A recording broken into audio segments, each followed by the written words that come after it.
welcome to you this morning. It's a real privilege to welcome you to our Claverhouse conversation, which is just it's a group of us locally in South Edinburgh and also now in Livingston, Rosalind, who get together every now and again.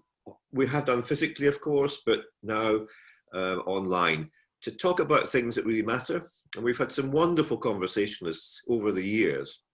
But I have to say that just thinking about this morning, it's an enormous privilege to welcome you to our community, and thank you for making yourself available for us. We first met 2 or 3 years ago in extraordinary circumstances for myself and Fiona, because we welcomed you to our house for supper, and you came with 1 or 2 people because you were speaking at a conference the next day with Scottish mediation.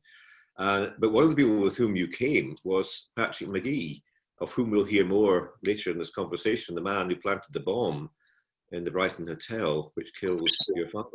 And we had the privilege to sit and listen to you speaking with each other informally across the supper table here in this house, in Claverhouse Drive in Edinburgh. And it was really very moving for us, and very moving to hear you the following day, and very moving to contemplate your story and your journey. I just wanted to say, give one short quotation to everybody, and here it is about Joe. It's rare to meet someone as gracious and open as Joe. And that came from Patrick McGee, the man who planted the bomb. And we'll hear more about Joe's graciousness and openness in due course. Joe, I have to say, I checked out your profile on Wikipedia this morning. I have also discovered something I didn't know before, that you were a first cousin of Diana, Princess of Wales. That's the gasps of gasps. I don't think we'll not ask you more about that this morning, but what an interesting fact. So, Joe, very welcome. And what I want to ask you is, where are you just now, and how are you in the lockdown? Oh, well, thank you for having me here today, and that's such a warm welcome. And I'll never forget that evening in your house. You were so welcoming, and it was actually an honour to be with you and meet you after hearing about your amazing work. So I'm now sitting in my sitting room in Somerset, in southwest England, where I live, a little town called Frome. And lockdown for everyone has been an interesting time, with some challenges and also some positive things as well. The challenges are all my work has been changed and cancelled, and I'm refinding who I am now post-lockdown, or is it post-lockdown? Is it current lockdown? Who knows? But I've had a lot of time to reflect, and my self-care has upped by about 1 million times. So I now spend a lot more time looking after myself, and that's got to be good. Yeah, must be good. And when you're doing that, what are you doing to care for yourself? Well, I could demonstrate, but maybe not. But I do something called qigong. Oh yes, yeah. I've got a bamboo tapper, and I tap all my meridians. It's like Chinese medicine. Yeah. So I do that every morning, and it's live on Instagram. So on the weekdays I do that. I also do Pilates, yoga, meditation, walking in the woods, and I think my body's actually getting fitter now than it sort of has been for many decades. Really? Can I just say to you, I think you're looking very well this morning, and I had that thought before you spoke, and maybe that's one of the benefits from taking exercise and looking after yourself as you have done, and maybe all of us can remind ourselves of that. I suspect many of us around this virtual room are looking after ourselves at this time, but if we're not, maybe it's a good reminder that we need to do so.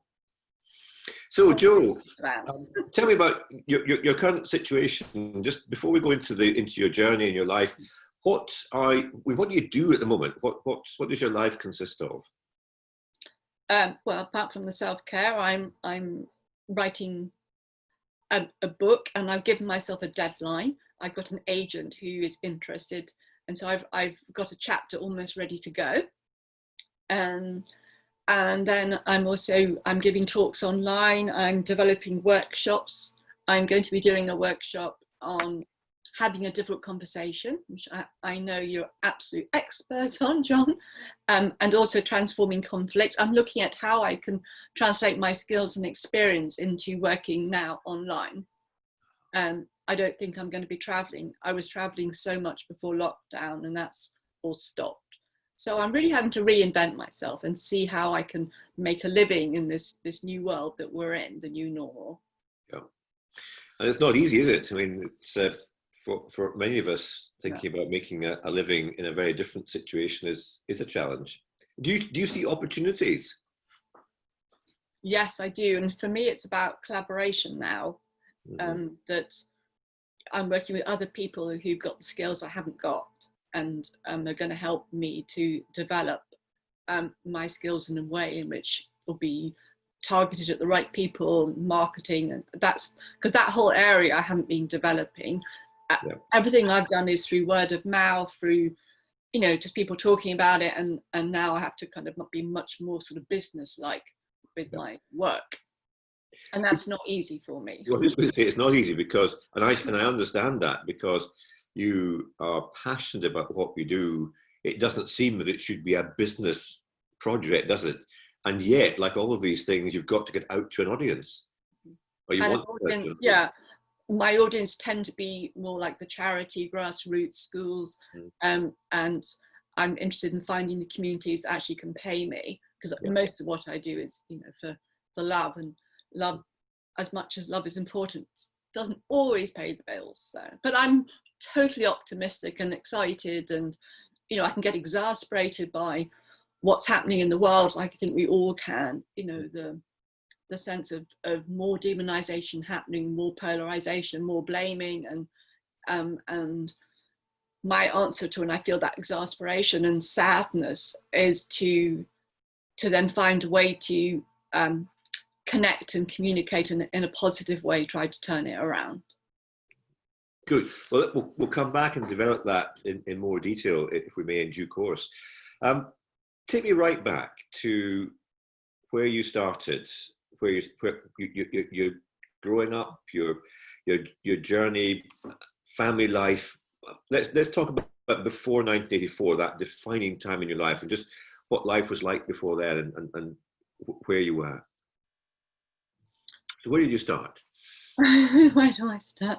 I think I might just start that I had quite a difficult time from 17 till I was 22, and a lot of struggles, and unfortunately I was in an abusive relationship, and because of that I took some time to heal and discover who I was at that time.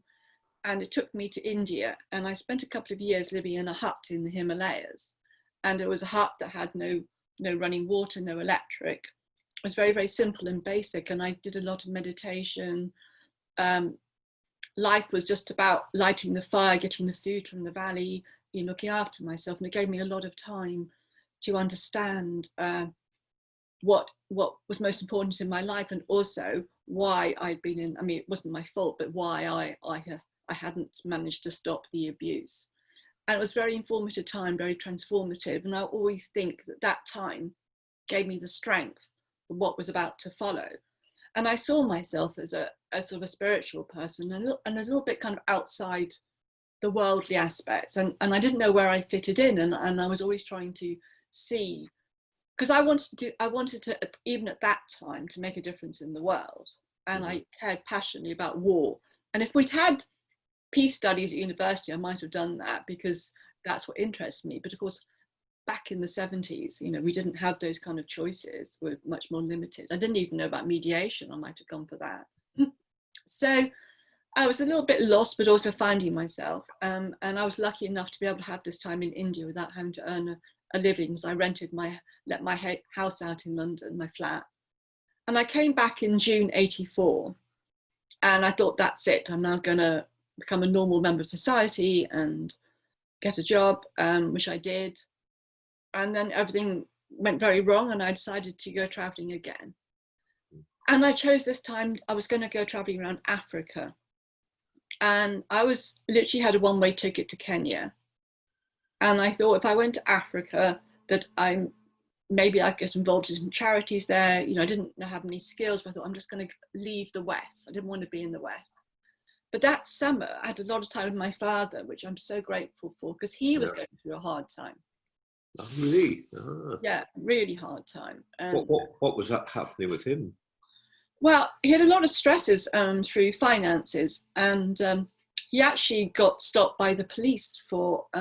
He gave the police a car chase in London in his Mini, and he was never anybody who'd get into trouble with the law, but he actually got arrested for, I'm not sure what the crime was, but driving dangerously, you know, and that was all stress. I remember I wrote him a note before the court case, and I said, please know that I love and support you, whatever you've done.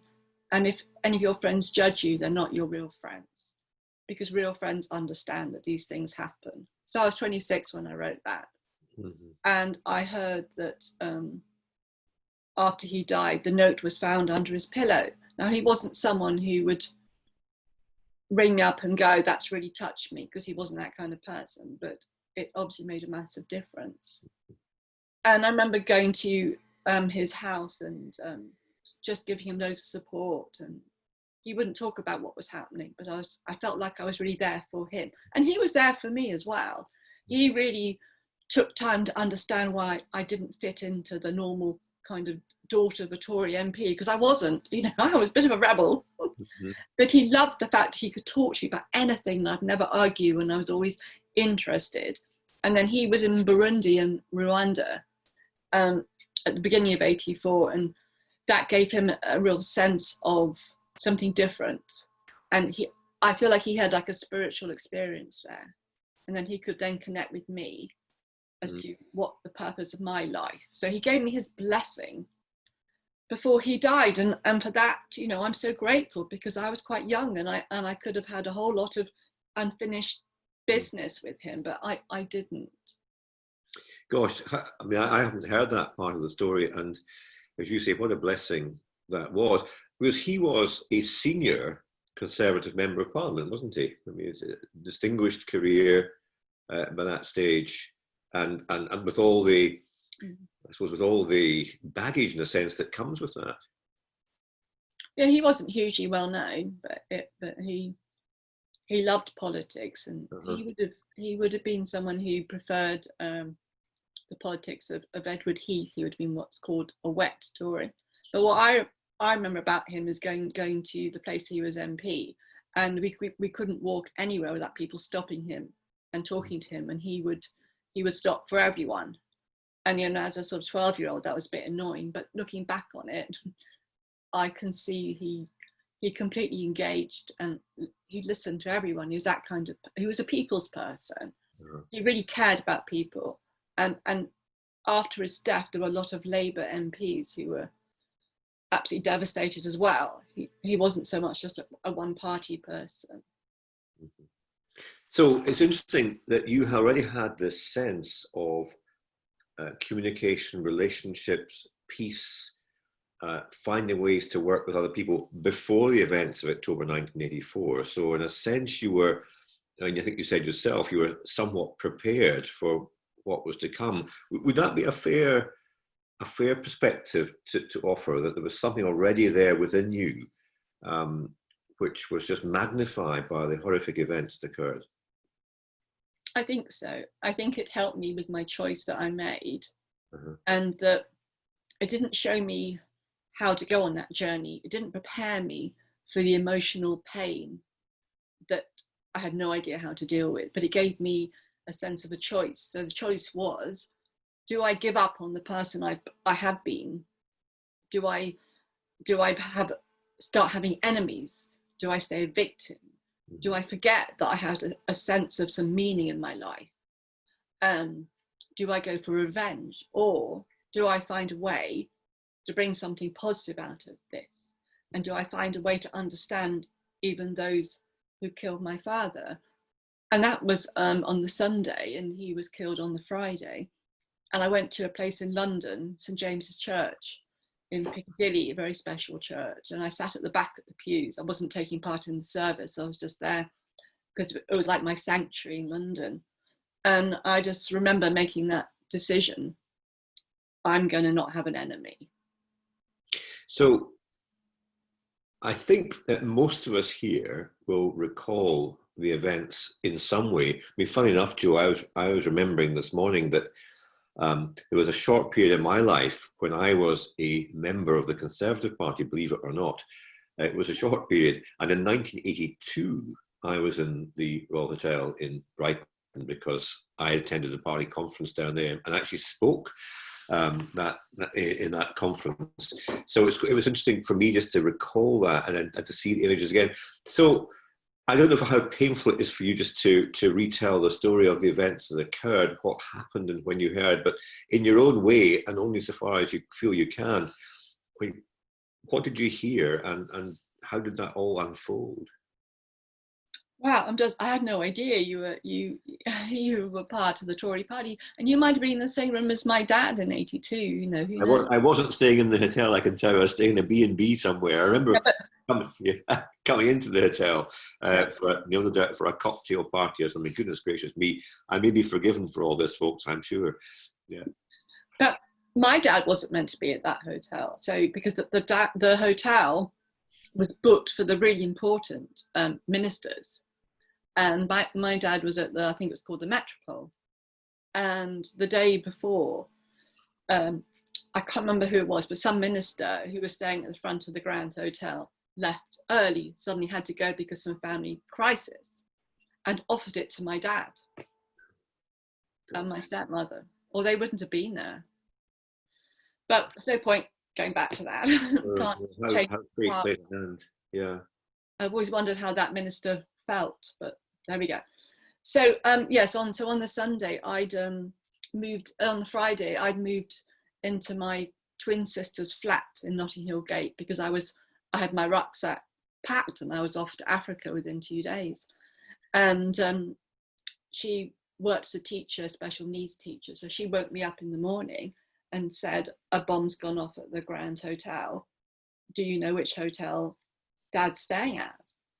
And I said, "I think he's changed," because I'd spoken to him the day before to say I was saying goodbye to him. And I was pretty sure that he had changed. So I said to her, I think it's the Grand. And our brother was living in Brighton at the time. So we tried to ring him. I mean, this is, of course, well before mobile phones. So we're ringing his land phone and there's no answer because he's asleep. I mean, this is 6 a.m. So eventually he answers and he said he'd been at the Grand Hotel the night before and had dinner with our dad and our stepmother, and he would go and find out. So off he went, and he goes to the Grand Hotel, which, as you can imagine, was utter chaos and devastation. There were still people wandering around in their pajamas. There was ambulances, police, fire engines, and he recognised some of the MPs wandering around in their pajamas. So he went and tried to ask people, had they any news of his dad? And I mean, for him, what he must have gone through, absolutely horrendous. You know, he would have been 25, and eventually he heard that our stepmother was in hospital. So I think he rang us from the hospital and said he found her. And in the meantime, we're watching the Conservative conference. I don't know whether you remember, but Margaret Thatcher started it on time and did this sort of rousing speech. And I remember actually looking in the audience thinking, maybe he's got him without anyone knowing. But of course that would be crazy because Sarah was in hospital. But it was that sense of, this can't be happening, I'm going to make it okay. I remember at one point there's a policeman on the news with a dog going, "Anyone know who this dog is? We just found it running around." And it was my stepmother's dog. So we rang the police and told them. And so just waiting.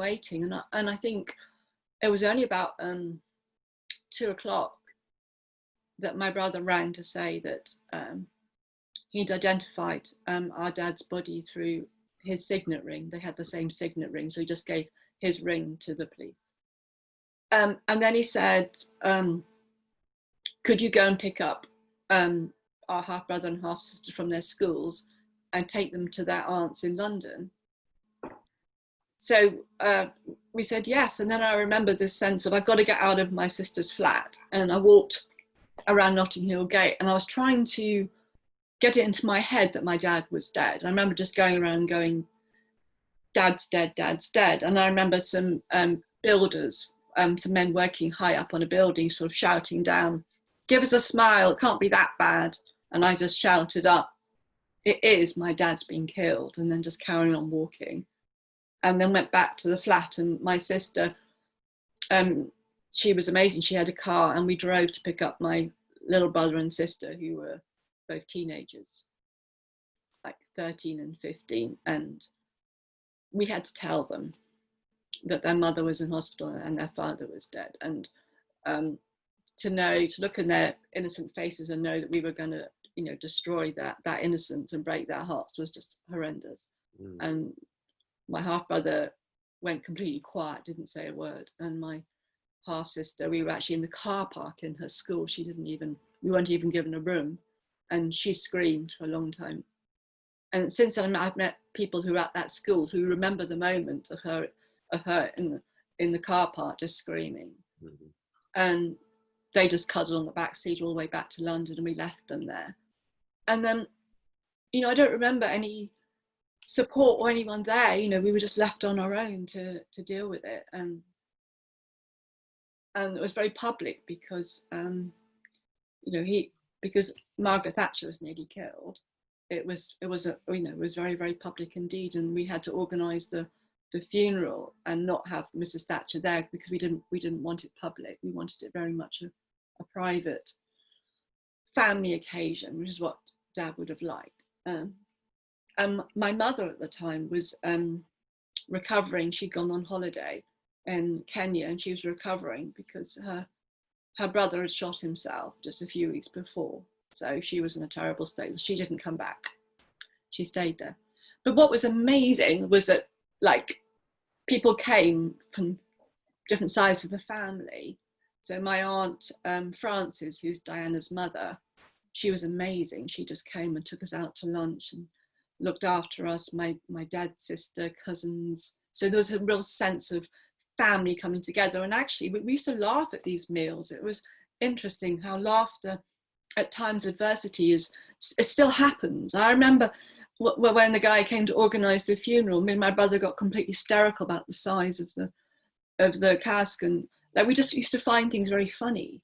But then also at times, obviously, a lot of sorrow and pain. But it did feel like we were in another world, which was carrying on parallel to everyone else's world. So thank you so much for sharing all of that in the way that you have, Jo. It's words actually can't describe the experience that you and your family went through. So where did that leave you? Your rucksack was packed. You were set to go off to Kenya. You wanted to get away, and yet, as you say, your whole life just changed. What happened after that for you? Well, I didn't go. It seemed that to see myself as a traveller, even a meditator, was irrelevant now, because now I'm in a war. This is the real world. The real world, people are killed and kill. And I can't go back to the person I had been. I was no longer a free spirit. So it was almost like I'd been sort of thrown from a mountaintop right down to kind of the earth where it's kind of difficult and challenging and muddy, and that's where I was. So that's why I made a decision within 2 days, because that gave me a sense of meaning and hope and purpose, which I needed. Mm-hmm. And without that, I don't know what would have happened. So what was that decision again? Just let us bring something positive. Yeah. To it. So even back then, I was like, well, I can't bring my dad back, but I can bring something positive, and that gives me meaning and purpose. And I don't want an enemy, but I felt like I had an enemy. It was almost like something had been destroyed, some connection that I had with humanity, and that affected me. So I had to heal that. So I know it's another 16 years after until you met Patrick McGee. So in the intervening period, what were you doing for yourself and maybe for others to help you with that healing process and that positive response to the situation in which you find yourself?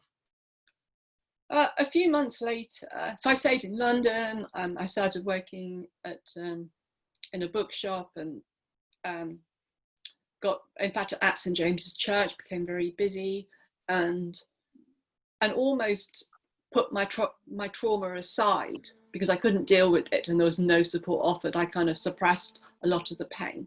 Mm. And a few months later, I ended up sharing a taxi in London with a complete stranger, as a random stranger, because we were both trying to get to the same place. It was almost like I felt I had to leave the tube early to get a taxi home, but I'm suddenly in quite a dangerous part of London, it's late. So I shared a taxi with this young man and I could tell from his accent he was from Northern Ireland. So I said to him, this might seem a bit odd, but I'm trying to understand why someone would join the IRA. My dad's just been killed. Can you help me? I knew I couldn't find out about the IRA from the British press, you know, so I was trying to find out real stories. And he said to me, no, that's not odd at all, he said. My brother was in the IRA and he was killed last year by a British soldier. So we should have been enemies. This is still the height of the conflict. You know, where I come from is completely opposite to where he comes from. We represent two sides of the conflict. And yet we spoke in that taxi of a world where peace is possible, where nobody's demonized, where nobody uses violence and there are no sides. And I remember leaving that taxi thinking I can build a bridge across the divide. And even though no one knows, I know. And that gave me a real sense of like where I can go with this. Mm-hmm. And so I traveled to Belfast in 85 and 86. And at that time, I don't know if you were ever there, John, but there's like British tanks at the airport, the soldiers. I mean, compared to London, it's a war zone, isn't it? And having an English accent and a posh English accent, you know, like, I was clearly, for a lot of people, could be seen as the enemies. I'd be very careful. But I met the most extraordinary people who let me into their houses, places where Catholics and Protestants used to meet, like safe houses. I was asked to give talks as well, even back in 85 and 86. I'll talk about forgiveness. And it was an incredible time of really hearing stories and people who also believed in peace in the midst of the violence happening. So you established that almost that rhythm and that idea of getting to know people and you mentioned forgiveness, and I want to come back to that whole idea of forgiveness. So if I may, I'm going to roll it on now to Patrick McGee, the man who planted the bomb. How did your contact with him materialize, Jo? Well, I remember obviously the peace process, which there was a long time where I didn't go to Northern Ireland because it all felt too difficult. But I was upset every time anyone was killed. And then we had the peace process, and that was amazing. And then Good Friday Agreement.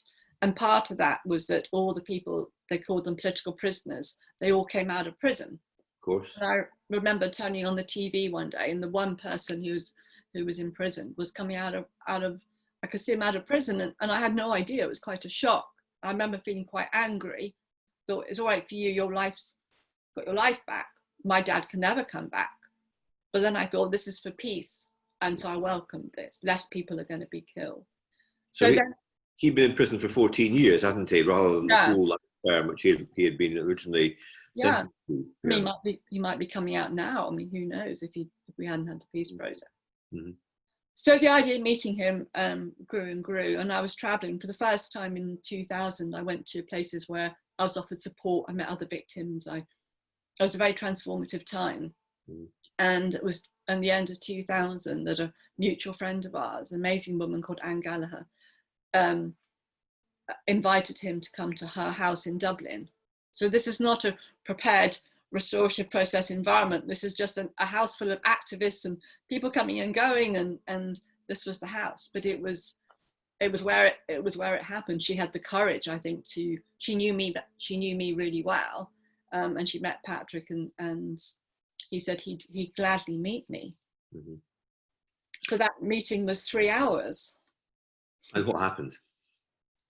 Well, I was terrified before I went, because I'm literally going from, I was living in North Wales on the ferry on my own to do this. And I didn't know how I would feel being there and looking into his eyes, but I was quite clear that all I needed from him was him to turn up and for me to be able to look in his eyes and see him as a human being. I didn't need him to apologize. I knew he would justify. I've met other men in the IRA that year.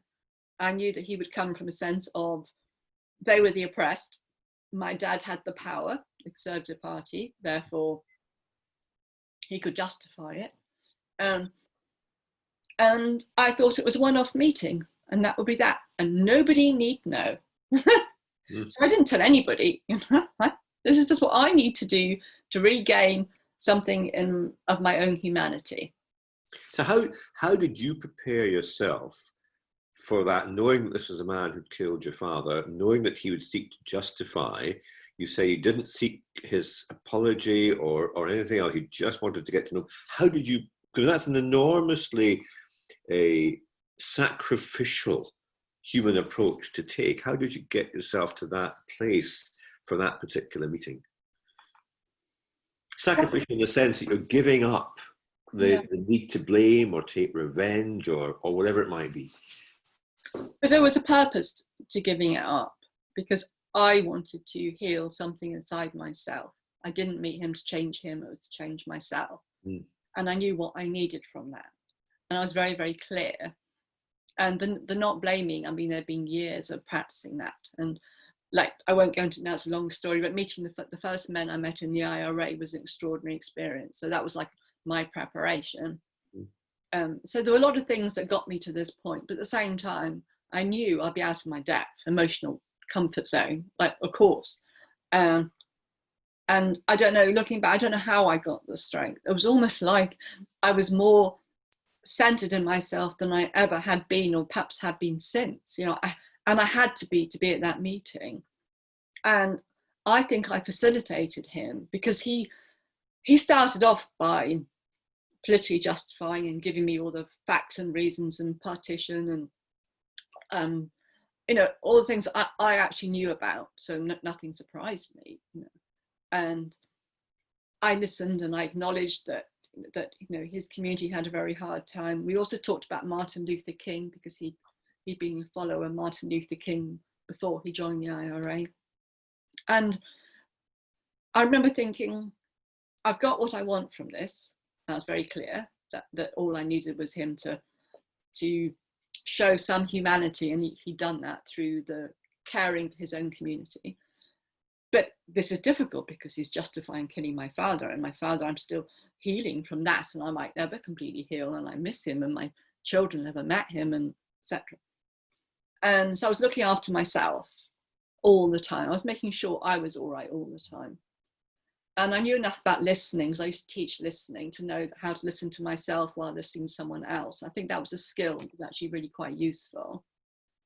And then I was about to go, and that's when he said, I don't know anymore who I am.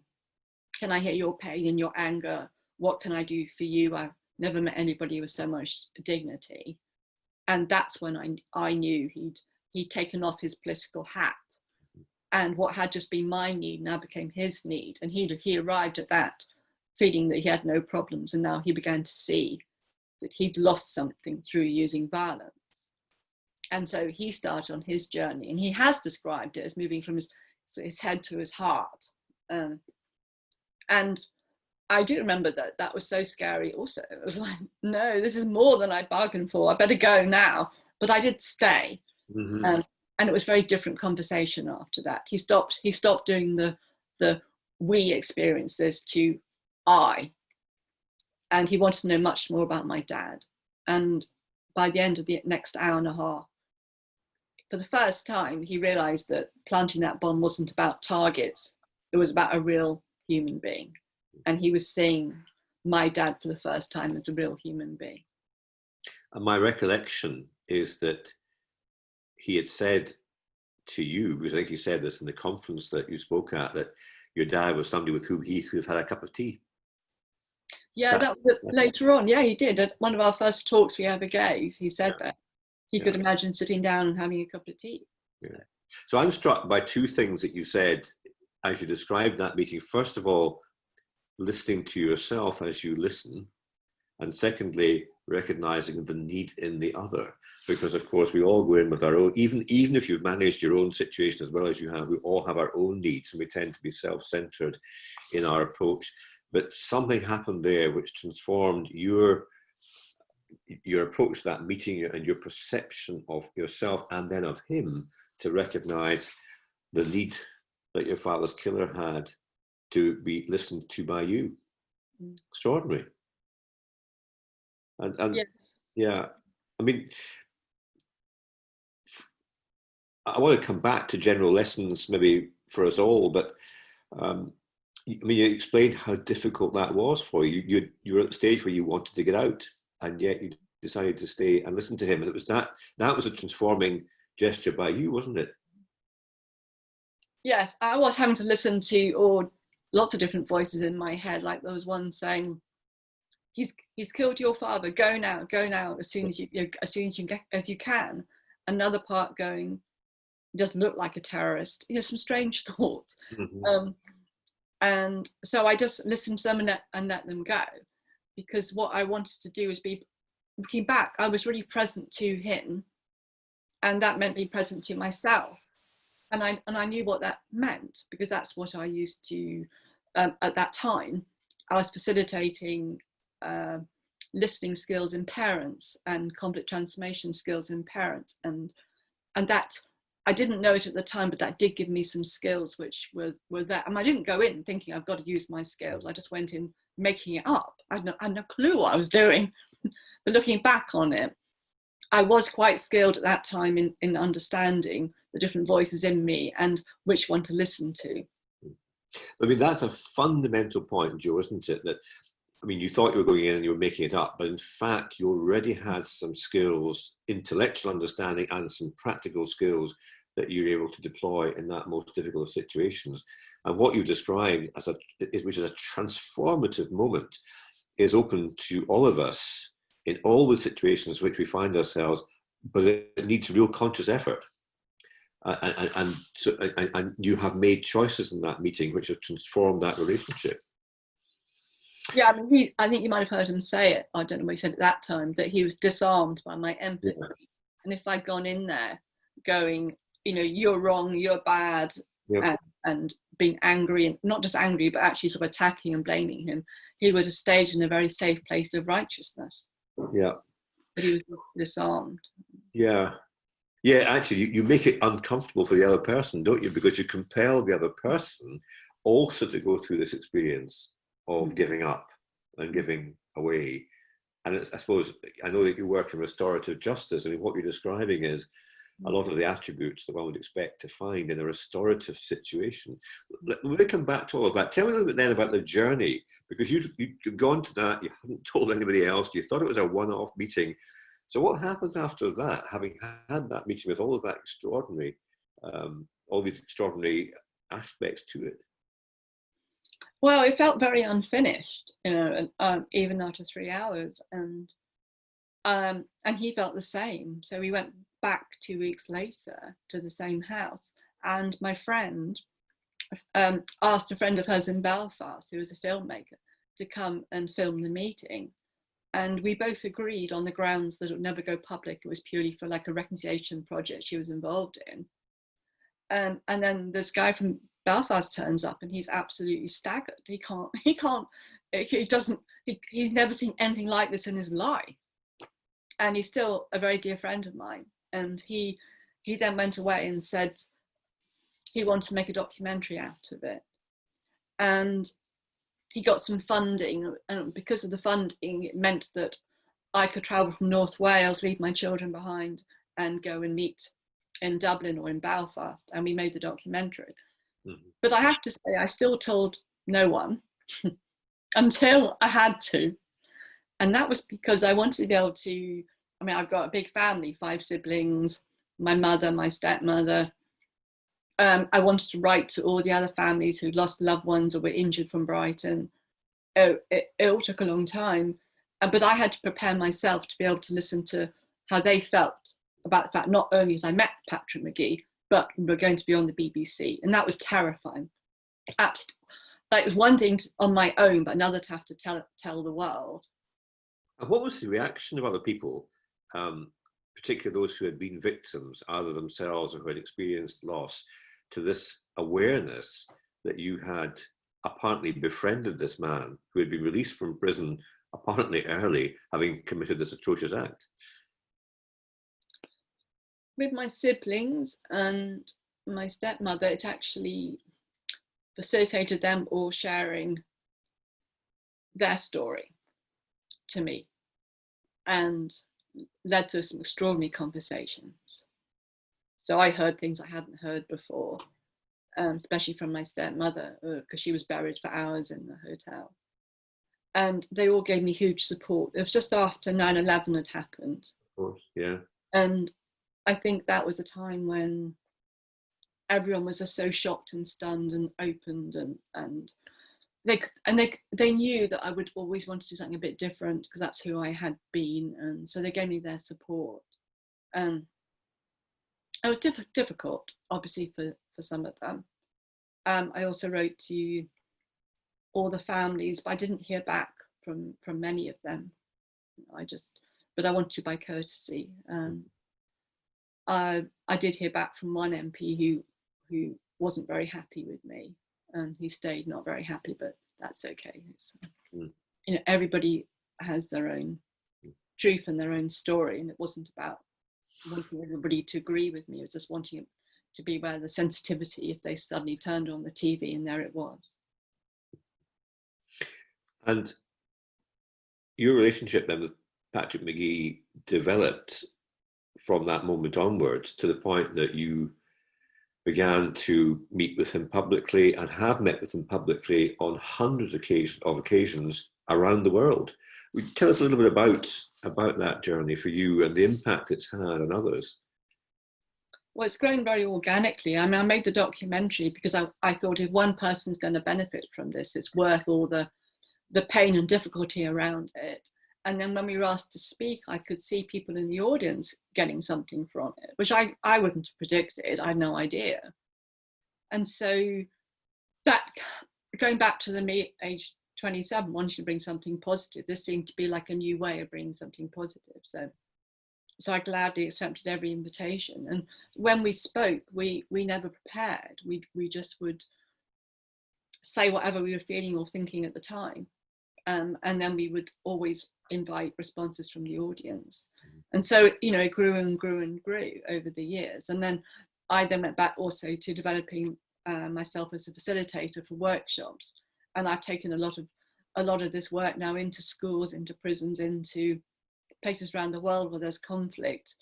So I now use my story to create a safe place for people to share their stories or look at their conflicts.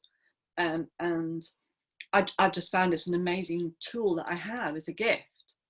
Wherever I go, that people can respond because everyone's been heard and everyone's heard. And people know I'm not making this up, this is for real. It's the hardest thing to give up blame with someone who's hurt me that much. And so it gives them a sense of what is possible. And so it's just grown. What about Patrick himself? I mean, how has, so far as you know, how has he felt during this journey that you've been on together? And people accuse me of lots of things. One is of like letting him off, giving him an easy time. But I think for him it's been harder, because now he knows the impact of what he did, and he didn't know that before. And he cares about me, and he knows that I still feel the pain and that it's ongoing. And he also knows the ripple effect. It's not just me. I remember the first time my 6-year-old daughter gave him a message that impacted him. He hadn't thought about that. And so he knows the impact is huge. And that emotion's been quite difficult. And also, he goes back to think about what else was offered to his community in the 70s. And he doesn't think he could have done anything else. So there is still some justification there, and there's still some sense that he believes violence sometimes is the only way, and we of course we disagree about that, you know, and that can be difficult. And he's written his book, and it was going to be published this month, but now it's been delayed, like everything, till February. And I've read his book, and it's quite a hard read for me, you know, because there is still a lot of justification in it, and I feel like he's gone so far, and he's now hit a place where maybe he won't go any further, you know, because the pain is so great. And I really feel, because I spent a lot of time with people around the world who've used violence, and the recovery, the be able to really accept those actions is very, very hard. And maybe he's gone as far as he's going to go. And I never met him to change him, but of course I would like him to go further, you know, because I'm a human being, but I don't think he's going to make that. I feel like there's one more step, and maybe he'll never make it, and I have to accept that. And that's me being really honest with you all. Yeah, no, but I think there's something about that, isn't there? That, and again, you say, I remember it was Tolstoy who said, you know, we all want to change other people, but the only people we can change are ourselves. And you very much went into all of this with that view. And I suppose the key here is, however much you might hope for Patrick that he would change for his own benefit, you also need to seek to understand and even respect his perspective and where he comes from, painful though that is. And it's this ability to accept what somebody else thinks and says with which you profoundly disagree, and yet still being able to be in relationship with them, which is so hard. And here we are, a church group largely, and if anything, you know, Jesus, one would say, stood for that, stood for being in relationship with people, whatever they may have done. And yet it's so hard, isn't it? I mean, I want to talk a bit more about forgiveness and blame and so on. How difficult do you find it, Joe, to maintain your civilized, respectful, accepting approach, both to Patrick and generally to what has happened? Well, I do challenge him, and I think that's important.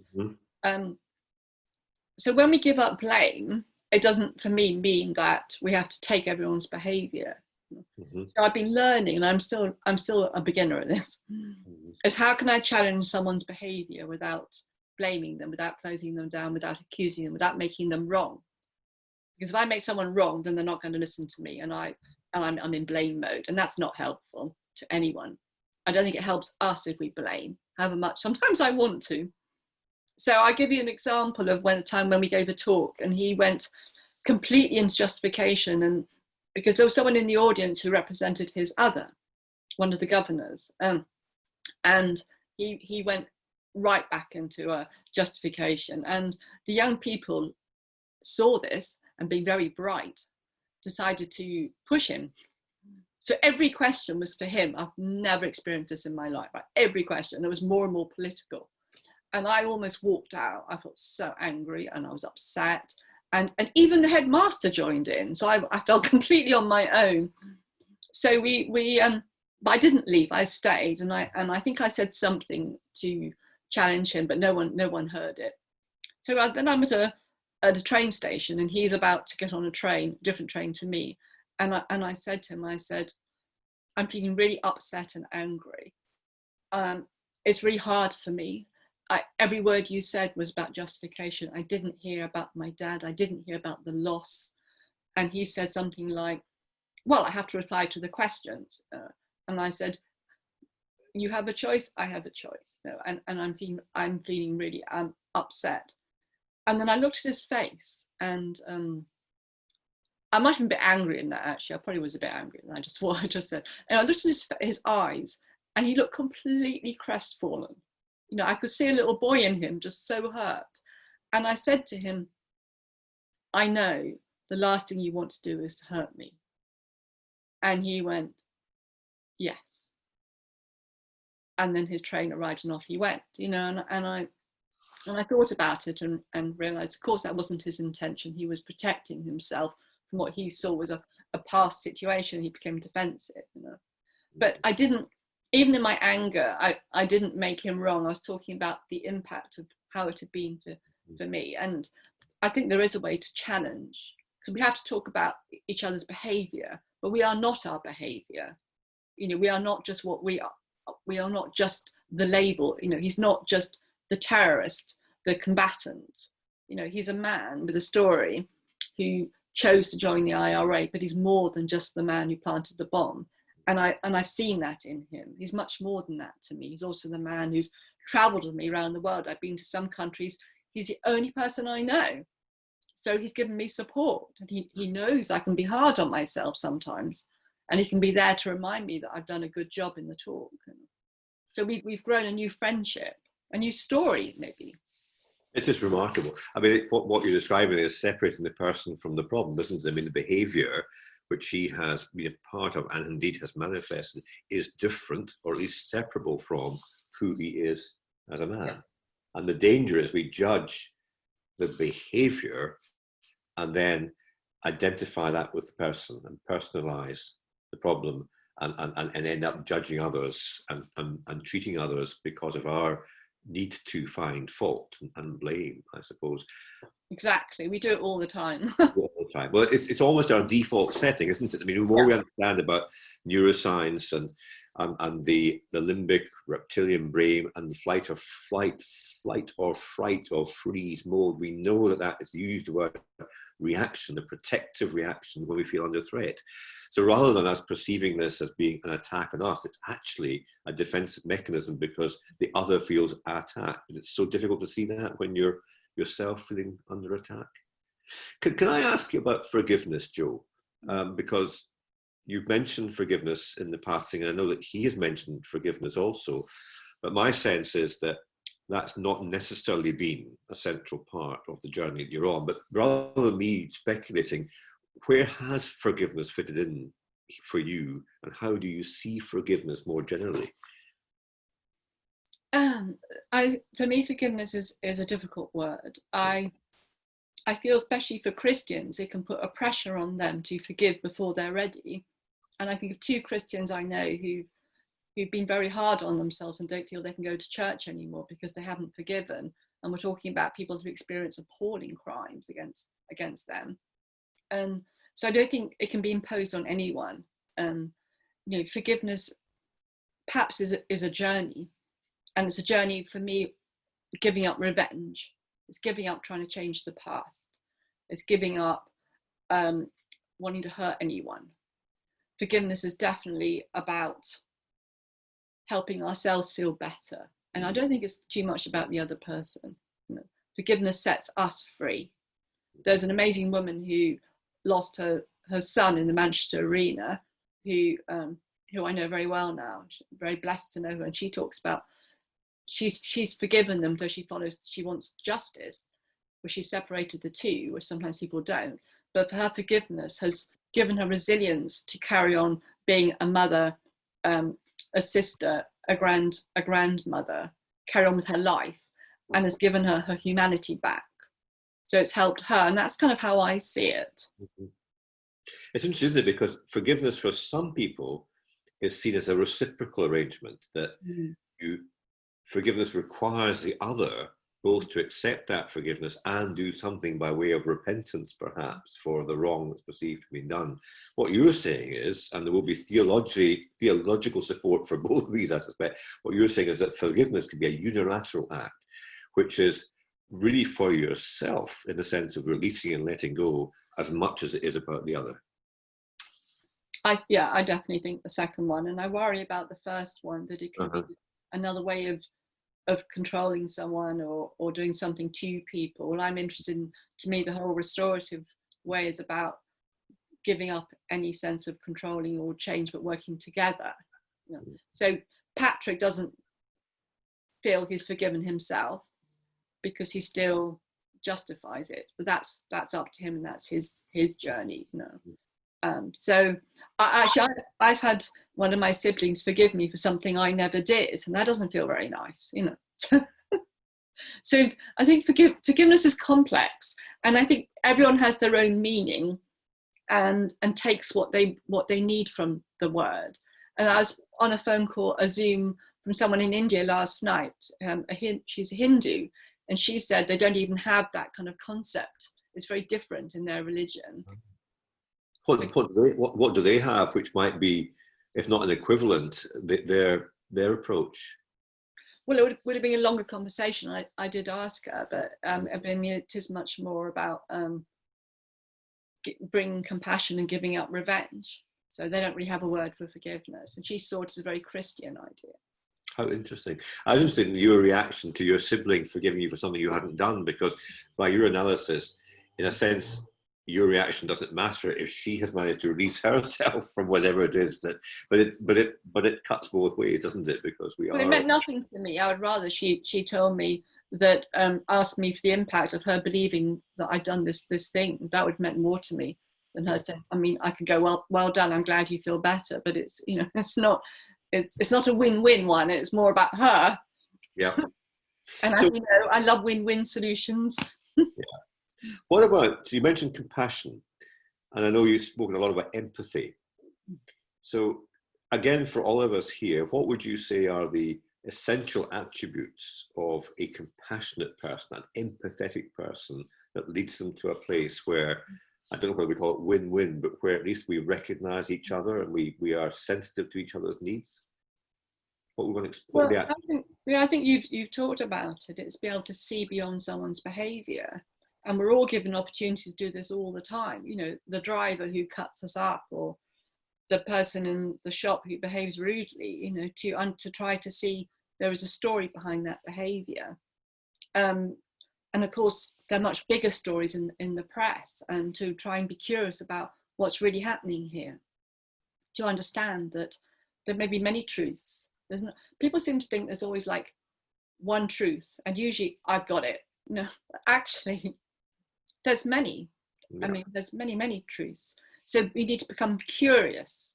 And I think when we're actually wanting to blame someone and make someone wrong and even want to hurt them, it's because there's something in us that needs healing or addressing. Mm-hmm. So maybe that time to ask ourselves, what do I need? Do I need, you know, a friend to come and hug me if that's allowed? Or do I need support? Do I need a walk? What do I need right now? Because this to me shows that there's something in me that's feeling hurt or sad or lonely or scared. And just, I mean, all of that makes such a lot of sense, and yet it is an act of courage to be able to recognize in oneself that need, that fear. It is much easier to project onto the other. However intellectually we may understand what you've just said, it's much easier to project onto the other responsibility or blame for our feelings of inadequacy. I mean, it's pretty fundamental to the human story of this, isn't it, Joe? And it may be fundamental to our continuing existence on this planet, whether it's individually or collectively, because so many of the things that are happening just now, I mean, you said at the start, you're in some distress about the way things are going. I think many of us feel that way. It's almost as if we were regressing back into this binary, adversarial blame culture where you point the finger at the other and you blame them for things that are going wrong. And I know. We're at a real turning point because it has a global impact now, doesn't it? Yes, and I think all our voices are needed to speak up. You know, all the people who don't believe in that way of communicating, we need to make our voices heard and become stronger. Because as you say, it's a very pivotal time. You mentioned the church yourself, and we haven't discussed actually your church connection or faith journey. What role do you see for church in the broadest sense, church communities, Christian actually or otherwise, in being these voices? Well, I'm not part of a church. I don't call myself Christian. There's still the sort of real need to not belong to anything, and goes back to being the free spirit. But I am deeply spiritual and believe in the power of love, and believe that love is winning. And how can a church I guess for me, it's about, we need to talk about the injustices that are happening right now. And there are just so many, just so many. I mean, the way that the young men and women who are coming across to from Calais to Dover, how they're talked about in the press, in the media, how Nigel Farage labels them and others, is just awful. I mean, I remember meeting a person in Switzerland he tried, I think 25 times to leave Sudan to get to the West, and he had tried to cross from Calais, the Channel, and he's now doing a PhD in law, and like, he told me his story, and I always remember, every time I hear about anyone who has died or is turned back or is in prison when they arrive, I just think of, they've all got their stories, and and the church can amplify the stories of, whether it's the homeless, whether it's those of mental health, whether it's people right now facing huge crisis because of COVID. We need to bring those stories, because I think through stories we can stop the demonization. Yeah. And we can hear the stories through stopping, the judgments, and whether the church can amplify these stories, as well as doing all the practical work that's needed to support people with food and a listening ear and, everything else that's needed. And we also need, as churches and within churches, to come to terms with ourselves. Because again, as for us as individuals, unless we come to terms with ourselves and our almost habitual responses to situations, and some of these are good and some of these are not so good, some of these are compassionate, some of these are not compassionate, it's hard, isn't it, then, to go out and be tellers of stories and really good listening ears. So I suppose my thought would be that it's an inner journey within communities and indeed within individuals, as well as an outer journey in our relationships with others. Absolutely right. That is so true, that we can just change ourselves. That's so important. And the stories that people love when I give my talks is when I've messed up, when I've gone back into blaming, and then I have to repair the damage. And people love that because it shows I'm human. And the truth is, we all do it. Yeah. And it's how quickly can you catch it? And then if you haven't caught it, how quickly can you repair the damage?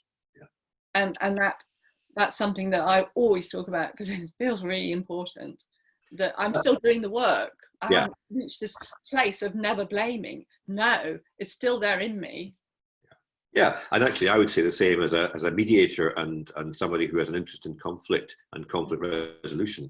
I can slip just as much as anybody else, and do slip just as much as anybody else, into all of these binary, adversarial, unhelpful attitudes, because it is the way that we are, which is why the work that you do is so important. And because there's a skills element here, there's a practice element here. It's not just abstract theory.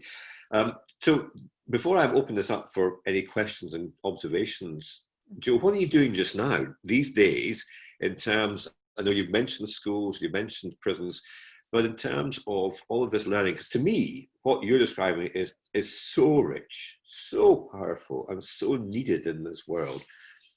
What are you doing, and how are you able to take these ideas to wider places?